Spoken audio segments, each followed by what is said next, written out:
Greetings and welcome to Cyber Focus, your source for international business information.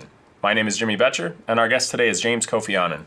James is the founder and executive director of Challenging Heights, an anti-trafficking organization in Ghana. He is uniquely qualified for this position as Annan himself is a survivor of child slavery. James worked as a child fisherman in more than 20 villages along Lake Volta from the age of 6 to 13 before finally escaping.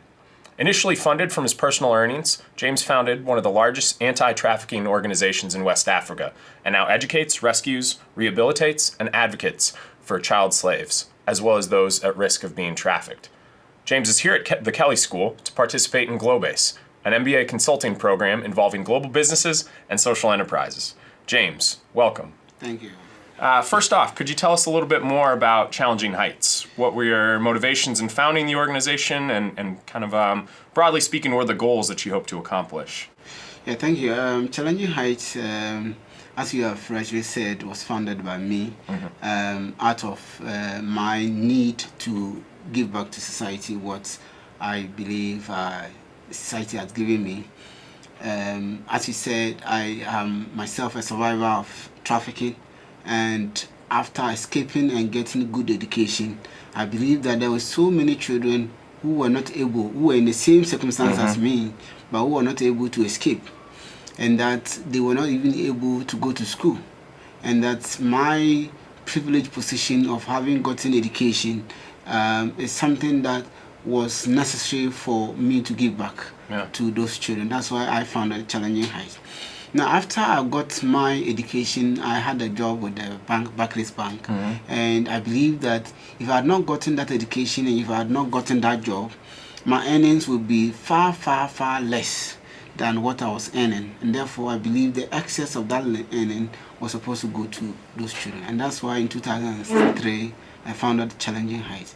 It's basically to send children to school, prevent children who are at risk of being trafficked from being trafficked, and also to rescue, rehabilitate, and support those victims that have been enslaved already, and advocate for the right of survivors. How big of a problem is child slavery in Ghana and in West Africa as a whole? Well, in terms of comparing to other West African countries, I think Ghana is pretty big in trafficking, especially in the fishing industry.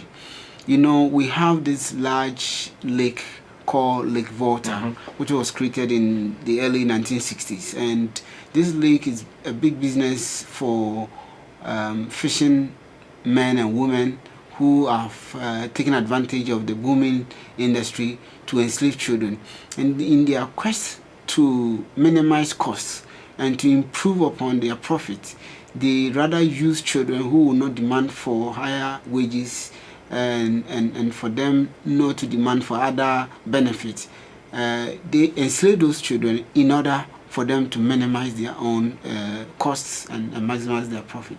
So that is what has brought about this high level of enslavement in children. And they take these children from the coast to the lake. And as I speak to you now, we have about more than 240,000 children in forced labor or worst forms of child labor in the country as a whole.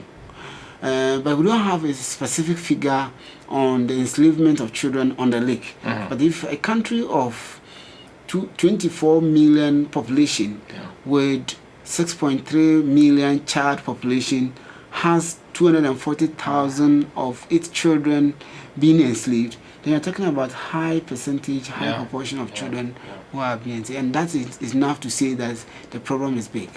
You mentioned one thing was that there's kind of a desire for lowered costs, and that's one. Is that the core root cause of the child trafficking problem in Ghana, or are there other kind of root causes of why the problem is so big? Well, I think the quest to minimize costs and improve profit is an opportunistic cost reason. The root cause has been poverty, has been vulnerability. The root cause has been ignorance. So parents, out of ignorance, out of poverty, out of their desperation to get something for their family, sell their children. And these fishermen who know the business and know the business of minimizing costs take advantage of this, the vulnerability of this community people to enslave their children. So the root cause itself is poverty, but in terms of minimizing costs, is an opportunity, reason. What are some of the keys? I mean, obviously, poverty it's a huge issue to overcome. But what are some of the key ways that your organization are trying to overcome some of the root causes of child trafficking? Yeah, you see, poverty is a developmental issue, I believe, and therefore to tackle poverty is not just a matter of saying you are poor, so take this money and that's it. No, so we use an integrated approach in tackling the root cause, which is poverty. We do a lot of community mobilization for action so that the families themselves know that it is wrong for them to sell their children. That is very key for them to realize that it is wrong. Now, if it is wrong, then the question will be, what are the alternatives? We are poor, we are farming, we are not rich. What are the alternative ways of selling our children? So as they identify the wrongness of this phenomena, and then they ask this question, then both of us, Challenging Heights and the communities, will find the solution. And some of the solutions lie in our linking them, training them and linking them to microfinance opportunities, training them in business management, providing access to markets, and providing other alternatives for generating income for themselves. Now, once you do that, then you have solved the problem from one end. You then need to solve the problem from another end, which is the demand end of it. Because the parents are the supply end. So the demand end are the fishermen. Yeah. You need to let the law work. If a fisherman enslaves a child, the law must catch up on that fisherman. And then you also need to educate these fishermen on alternative methods of fishing. So that's what we do with them. We always educate them. Instead of using this method which employs so many children, so many hands, can we use this alternative method that employs 2 hands instead of 6 hands? In that case, you are minimizing the risk of the employing children. Apart from that, when you put 1 or 2 behind bars, then it serves a deterrent to others who want to enslave other children. So these are the ways that we use in trying to solve the problem from the roots. That's great. I mean, clearly, outside of both education and community organization, economic empowerment, and a lot of different avenues are really, really important in overcoming child trafficking.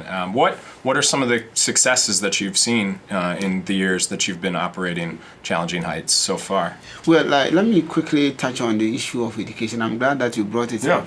I mean, at the heart of all that we do is to ensure that children go to school. Because when you go to school, you know your rights, and nobody can take you for granted because you know your rights. So even when we rescue these children, one of the key ingredients of the rehabilitation process is to teach these children their own human rights and how to access their rights through the various institutional and legal environment. So once we have rescued a child and rehabilitated him, no one is able to re-enslave that child. Now, some of the successes that we have chalked so far, I believe that, as I've said, the key issue here is education.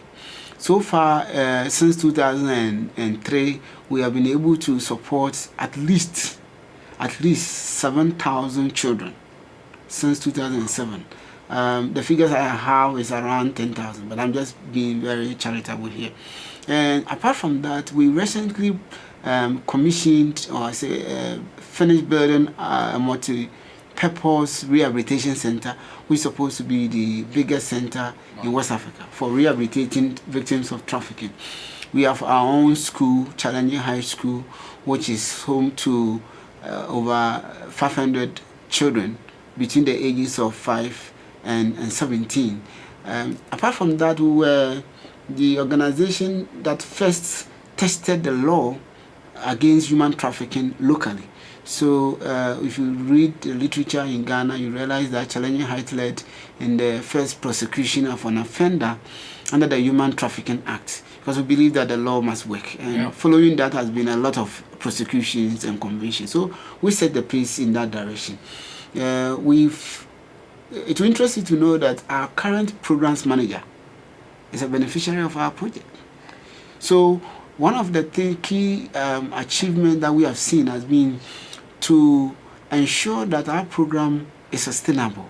And the sustainability is not only in the continuous operation of challenging heights, but also continuous improvement in the lives of those we rescue or in the life of those we support. So if we have a project where now after 8 or 9 years, our project manager is a past beneficiary, his assistant, who is a programs officer, is also past beneficiary, and a number of the programs officers are past beneficiaries. Some of our teachers are past beneficiary. Then you are talking about not only improving their lives, but creating jobs for them. Yeah. And they becoming agents of change in the same society, and because they've gone through the same situation as those children we are helping, they understand it, and the same enthusiasm and motivation is there with them. So Challenging Heights has a very long future, because these are people who will then take over the management of them. And I believe that I'm proud of that achievement. What would you say? What do you think is next for Challenging Heights? What's your vision for Challenging Heights in the future? Well, I'm looking at Challenging Heights becoming the leading organization in support, rallying in support of children in Africa. Wow. and being part of the committee of international human rights campaigners to end human trafficking and all forms of exploitation of children. Locally, I'm looking at improving the capacity of the organization and making sure that it's run by survivors, because I'm a survivor and we're having a number of survivors. We have 52 staff at the moment, and about 10 of them have been survivors. So we are hoping to hit, an all survivors organization. We hope that in the near future, Challenging Heights will be self-sustaining, not relying so much on external funding. Of course, we will still welcome external funding, but we should be able to internally generate our own funding, so that even when there is a donor fatigue, we'll still be able to stand on our feet. Now, so you're here at the Kelley School working with the Globase program. Could you share a little bit about what it's been like to work with MBA consultants here? Well, I think we are still taking baby steps. Yep. As far as the project is concerned. The discussions have been very fruitful. We are hoping that in the next few weeks, the Globase volunteers will be with us to kickstart. What we are looking to do with the project is that we have this block factory. I mentioned that we want to be self-sustaining. So we have this block factory that we are running. We actually established this factory to produce our own blocks to construct our new shelter for the rehabilitation of children. Now this shelter has been finished and done with, and therefore the next has been to sell these blocks to the local community for building purposes. Yep. We need to know how to market this product effectively, so that the local market will know that it's worth buying from us. And that is what we are hoping that the Globase team will be able to help us to identify market opportunities and to draw a strategy for us to be able to market and sell these products. Great. Well, I really hope that the MBA consultants will be able to help you and empower your efforts to fight child slavery. James, sure. Thank you so much for your time. Unfortunately, we're out of time, but we really, really appreciate you joining us, and we're honored to have you with us today. Thank you. And we hope that you enjoy the rest of your time here in Bloomington as well. Yeah, sure. Yeah. Thank you for tuning in. If you have topics that you'd like to discuss in a future episode of Cyber Focus, please contact the Center for International Business Education and Research here at the Kelley School.